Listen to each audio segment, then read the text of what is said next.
नरेंद्र मोदी, नरेंद्र दामोदर दास मोदी। मेरे मन में हमेशा एक सवाल उठती थी कि एक चाय वाला कैसे पहले सीएम फिर पीएम बनने तक का सफ़र तय किया। कितना संघर्षपूर्ण रहा होगा ये सफ़र उनके लिए।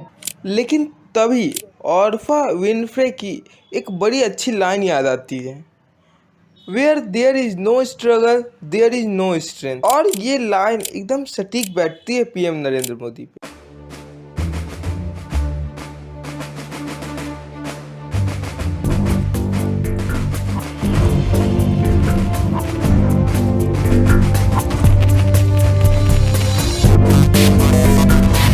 ભારતના સાર્વભૌમત્વનું અને અખંડતાનું સમર્થન કરી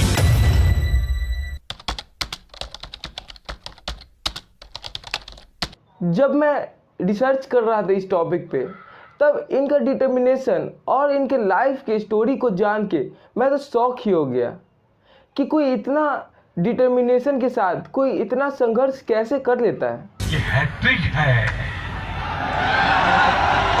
तो आज मैं बात करने वाला हूँ इनकी स्टार्टिंग से लेके अभी तक के फुल जर्नी के बारे में, including education struggle, Gujarat rights, CM बनने के बाद डेवलपमेंट ऑब्जेक्शन, पीएम बनने के बाद डेवलपमेंट ऑब्जेक्शंस और बहुत। अगर मैं इनके लाइफ के अर्ली पार्ट के बारे में बात करूं तो ये गुजरात के एक छोटे से शहर वादनगर में 17 सितंबर 1950 में जन्म लिए।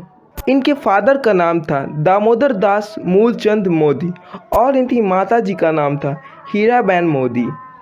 ये अपनी हायर सेकेंडरी एजुकेशन की पढ़ाई भी उसी शहर में की।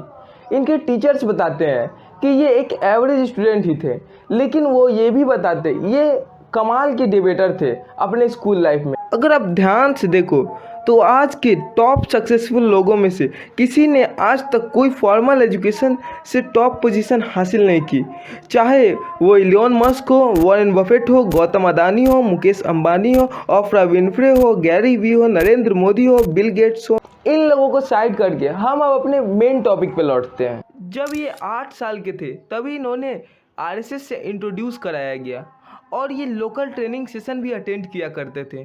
वहीं इन्होंने कई बड़े बड़े लीडर से भी मिले, जैसे कि भारतीय जना सिंह जो कि बीजेपी के फाउंडिंग मेंबर थे 1980 के दशक में। उसके बाद जब ये 18 साल के हुए तब इनकी शादी करा दी गई, लेकिन शादी के कुछ महीने बाद ही यह देश भ्रमण पे निकल गए और 2 साल बाद 1971 में वापस लौटे। उसके बाद इन्होंने फुल टाइम आरएसएस को ज्वाइन कर लिया।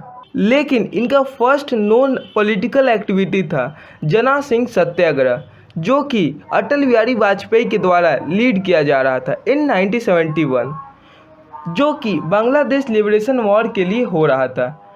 लेकिन इन्होंने अपने लाइफ का पहला रॉक बॉटम हिट किया 1975 में, जब इंदिरा गांधी ने इमरजेंसी डिक्लेयर किया। कई अपोजिशन को अरेस्ट कर लिया गया, आरएसएस भी बैन हो गया। नरेंद्र मोदी को उस समय फोर्सफुली अंडरग्राउंड होना पड़ा ताकि ये अपने को अरेस्ट से बचा सके। इन्होंने इसी समय इमरजेंसी के समय ही अपना एक किताब भी लिखा जिसका नाम था संघर्ष माँ गुजरात, जिसका मतलब होता है इन स्ट्रगल ऑफ गुजरात, जो कि गुजराती लैंग्वेज में लिखी गई थी। इनके इम्पॉर्टेंट रोल को देखते हुए स्टेट ऑफ इमरजेंसी में इन्हें रीजनल ऑर्गेनाइजर बना दिया गया आरएसएस में। उसके बाद इन्होंने कई पोजीशंस पे काम किया, लेकिन 1985 में इन्होंने पहली बार बीजेपी को ज्वाइन किया। इन्होंने बीजेपी के लिए कई कैंपेन्स भी रन किए। ये उस काम में इतने माहिर थे कि इन्होंने इतने माहिर तरीके से कैंपेन्स को रन किया कि बीजेपी को बहुत जीतने में मदद की। और इनके इस रोल को देखते हुए और इनके काबिलियत को देखते हुए इन्हें ऑर्गेनाइजिंग जनरल ऑर्गेनाइज़र बना दिया गया पूरे गुजरात यूनिट का। और उसके 10 साल बाद ही ये पूरे पार्टी के जनरल सेक्रेटरी बन गए। लेकिन अगर आपने इस स्टोरी को बहुत ध्यान से सुना हो तो इनकी लाइफ पूरे रोलर कोस्टर की तरह है। जो लड़का 8 साल में बीजेपी के फाउंडिंग मेंबर से मिलता है जब बीजेपी की केवल शुरुआत ही हुई थी, और वो बच्चा केवल 20 साल में ही बीजेपी के जनरल सेक्रेटरी के पोजीशन पे था। क्या स्टोरी थी इनकी। पिक्चर अभी बाकी है मेरे दोस्त, पिक्चर अभी बाकी है, हाँ?